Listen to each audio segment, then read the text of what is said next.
எதிர்நீச்சல் serial இப்போது அடுத்தடுத்து பல திருப்பங்களுடன் நகர்ந்து கொண்டுள்ளது. தர்ஷினி இருக்கும் இடத்தை கண்டுபிடித்து ஈஸ்வரி போலீசிடம் சொல்ல வருகிறார்.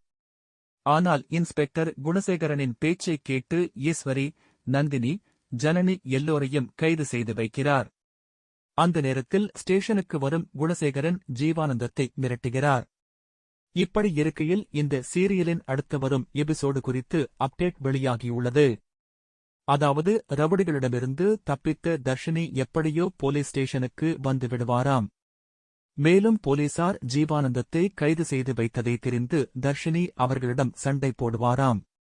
மேலும் என்னை கடத்தி வைத்தது ஜீவானந்தம் அப்பா கிடையாது, இந்த ஆள் குணசேகரன்தான், நான் ரவுடிகள் பேசும்போது கேட்டேன் என சொல்லிவிடுவாராம். இதுதான் அடுத்து வரும் எபிசோடில் அரங்கேறுமாம்.